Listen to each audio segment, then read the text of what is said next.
Hello and welcome to SaltWire today for Friday, October 28th. I'm your host, Kate Walker.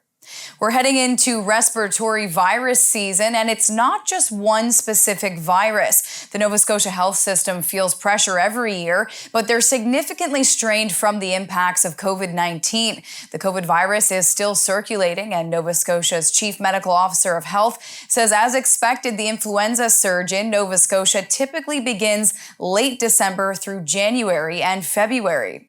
We know we're seeing increase across the country, including Nova Scotia, other viruses like RSV, and that mostly in younger children. And that's simply because all of the things we did to help control COVID also help protect against and decrease the circulation of other respiratory viruses. And the young kids who didn't get exposed, didn't develop some immunity, we've got larger numbers of those who are now getting infected as we return to life as more normal. Dr. Strang says it's hard to predict what kind of flu season is ahead, but preventative measures like the influenza vaccine, along with the COVID vaccine, are ways to be proactive. And we are going to see more influenza. How much more? How severe? We never know that until it happens. But there's nothing from the Southern Hemisphere that would say we're going to have a vastly different flu season than what we typically get. People 5 and older can safely receive the influenza vaccine before, after, or even at the same time as receiving the COVID vaccine. As a precaution, children ages 6 months to 4 years old need to wait 2 weeks between receiving the two different vaccines. Well, it's now been almost a month since the federal government dropped masking and other COVID-19 restrictions when traveling in Canada. There's been mixed reaction from travelers who are no longer required to wear a mask or present their vaccine passport to travel. Oh, I wish everybody still had to wear a mask. It'd be nice. Yeah. Leah Batstone says it's expected to be years until the airport makes a full recovery and gets back to pre-pandemic traffic inside the airport. They anticipate more flight routes specifically to run in the new year at sun destinations coming up. In December, there will also be a new route directly to Newark. A massive American aircraft carrier and its strike group is being welcomed in Halifax today. The carrier is the flagship of the Gerald R. Ford Carrier Strike Group, which includes air, maritime, and ground assets from NATO allies and partner nations. The group set sail from Norfolk, Virginia on October 4th and has been exercising in the Atlantic Ocean. This port visit is the first outside the U.S. alongside ships from NATO nations to include Denmark, the Netherlands, Spain, and Germany. Just in time for Halloween, Halifax fans of Hobo with a Shotgun filmmaker Jason Eisner have a rare chance to see the Dartmouth director's new horror film, Kids vs. Aliens, at a sneak preview screening on Saturday. The film will be released to theaters and the Shudder streaming service in early 2023. But SaltWire Network's Stephen Cook had an early look at the movie that digs into Nova Scotia folklore and Eisner's own childhood. Jason Eisner gets to indulge in a lot of his obsessions in his new horror film, Kids vs. Aliens, which he screens on Saturday afternoon at Cineplex Park Lane Theatres. From his childhood love of making movies with the family camcorder to wrestling and alien abductions. The film is actually a partial remake of a short film the Dartmouth-based filmmaker made for the VHS 2 anthology called Slumber Party Alien Abduction. It depicted a group of junior high school kids making a monster movie with a camera strapped to the family dog when a UFO crashes in the ocean offshore and menacing aliens emerge from the deep. But Kids vs. Aliens is a much more polished affair with a bigger cast, bigger scares, and even meaner monsters from outer space, whose arrival was inspired by the 1967 story of a UFO crash in Nova Scotia's Shag Harbour. I had a family member who was in the Navy, and they told me when I was like 12 years old that there's this story here in the southern point of Nova Scotia in 1966 or 1967. A UFO had like crashed into a harbor called Shag Harbour, and a bunch of fishermen went out thinking that it was a plane that went down and they could find survivors, and so they took their boats out there, and all they could see was like this glowing light coming from below.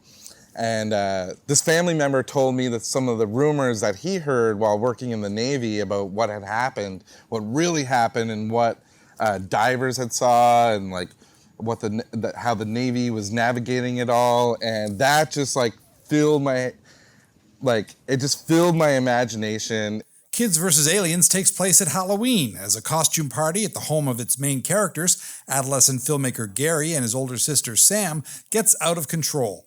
Eisner hopes it appeals to viewers who made his first feature, Hobo with a Shotgun, starring Rutger Hauer, such a huge hit.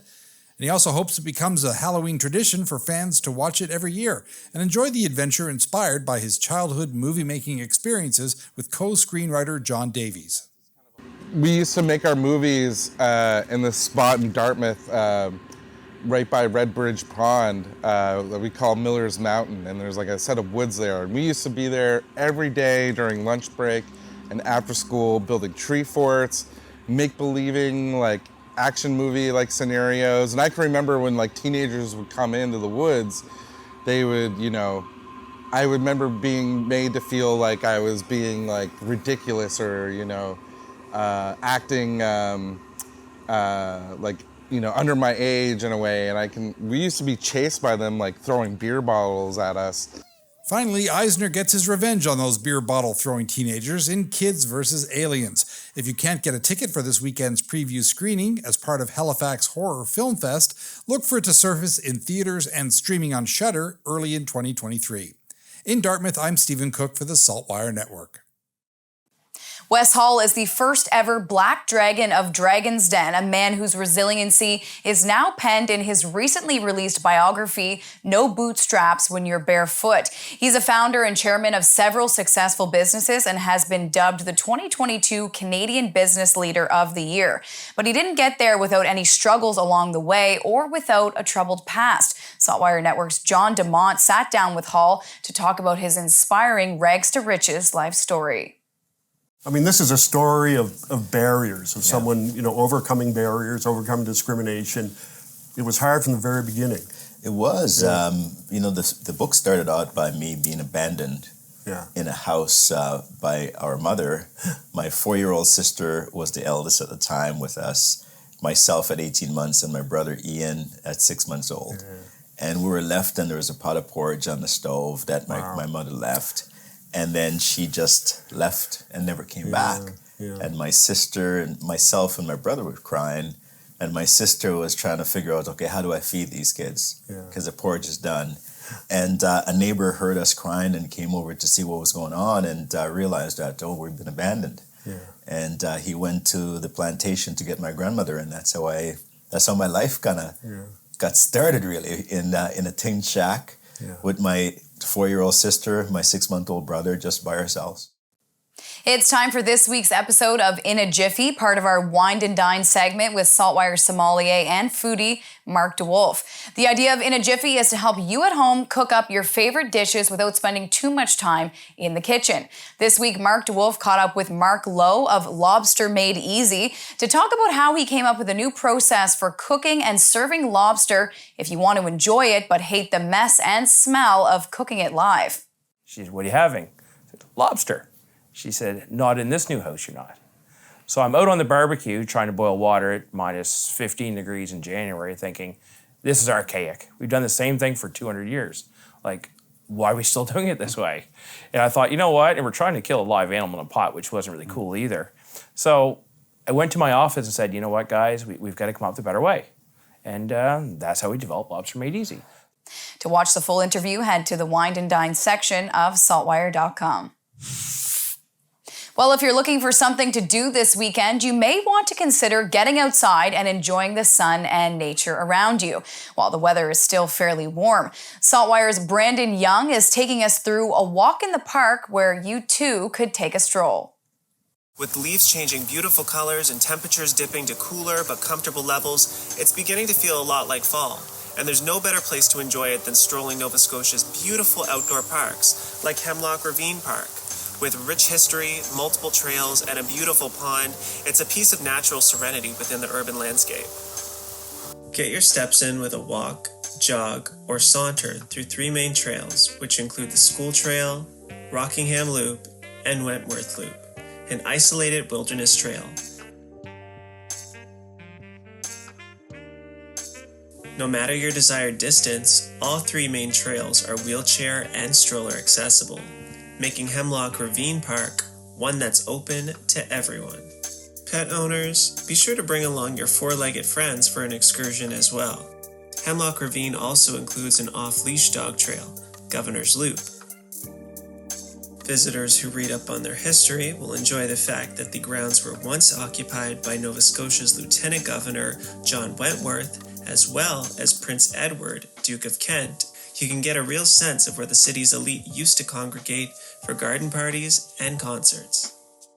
And if walking isn't on your agenda for the day, you can still enjoy the view of the site's iconic heart-shaped pond. Complete with surrounding benches and filled with ducks who are filled with plenty of personality, it's a great place to come sit, relax, read a book, maybe have a snack. The possibilities are endless. While this park is a great space year-round, it definitely has to be seen in all its fall glory, so hopefully today's adventure inspires many more and has you planning a walk in the park. I'm Brandon Young. Thanks so much for joining me. Until next time, this has been A Walk in the Park. Time now for the Atlantic Sports Wire, presented by Scott Squires. Let the fans take you home. A historic win this past Wednesday as the UPEI Panthers women's rugby squad captured the AUS title. SaltWire's Jason Simmons is here. Jason, you cover UPEI athletics very closely. How impactful is this championship for the Panthers? Well, Scott, it's very, very impactful. This is a program that has been steadily improving every year, and it means a lot for the program, especially going forward now when head coach James Foy can go talk to possible recruits about coming here. You're coming to a conference champion. You're coming to a team that's been to nationals. You're coming to a team that's got a growing program and is only looking to get better. Speaking of head coach James Foy, his second year as the head man, got coach of the year this year. What has he meant to this program? He's taken this program to another level.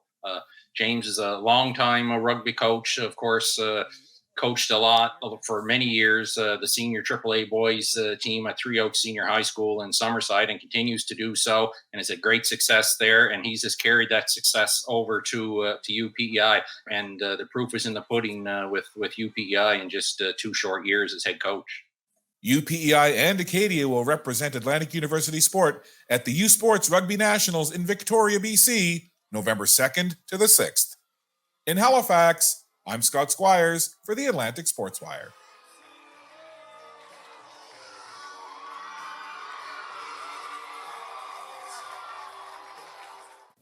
Thank you, Scott. On to weather now to see what's coming up in the forecast. We're going to check in with our weather specialist, Alistair Alders. Happy Friday, Kate. Well, a fresher air mass has certainly settled in here in Halifax. It was 21 degrees yesterday, of course, mild all week, and today we're back into the low teens, more fall-like. The good news with the arrival of the cooler temperatures, I mean, if you're a fan of them, that is one thing, but also sunshine in the upcoming weekend forecast. It will be clear tonight with the temperature this evening near 6 degrees, and then a chilly start Saturday morning, likely near the freezing mark inland, closer to 4 along the coast, but sunny and up to 13 degrees in the afternoon, lots of sunshine, and that sunshine carries over into Sunday. It's going to be another beautiful day and a bit warmer, up to 15 degrees for the high. So temperatures do moderate, bumping up as we go through the weekend. The sunshine will be around, an absolutely beautiful end to October. Get out and enjoy. If you're looking towards Halloween right now, at this point, it's looking mild and should stay dry. Have a great weekend. Kate. Thank you, Alistair. We leave you today with some good news if you're a country music fan. Shania Twain announced today that she will be coming here in June. The Queen of Me tour will be stopping in Halifax on June 12th and in Moncton June 14th. It will be her first return to Nova Scotia in over 2 decades. Well, that's all for now. I'm your host, Kate Walker. Thank you for joining us, and we'll see you back here Monday.